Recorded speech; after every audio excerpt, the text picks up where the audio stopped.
يا خويا واش الشاي ماتشا كيضعف؟ واش كيدير؟ كيغلط راه كيضعف. الشاي ماتشا انا نعرفكم الشاي ماتشا بطبيعه الحال اختي.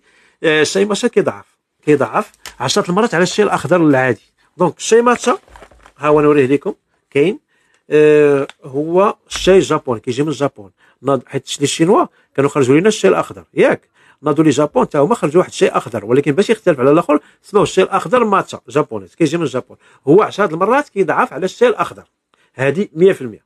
فهمتيني؟ هذه الاول غني بمضادات الاكسده وكيعطيك الطاقه والحيويه. كاين على شكل بودر، ها هو الشاي ماتشا على شكل بودر، ها هو ياك، هو هذا تقدر تاخذ كتجينا من لابوغاتوار بروفيسيونيل ديال بلجيكا. كاين على شكل اتاي تيزان، اتاي ديال الماتشا مع السيترون، مذاق السيترون، ها هي ياك، ها هو. وكاين عاوتاني تربيه اتاي ديال الماتشا على شكل كابسول، ها هو ديال لاباراي اكسبريسيون، هادوك دي كابسول بوغ لاباراي ديال نيسبريسيون، ها هي كومباتيبل لاباراي نيسبريسيون، هاي 10 هاي.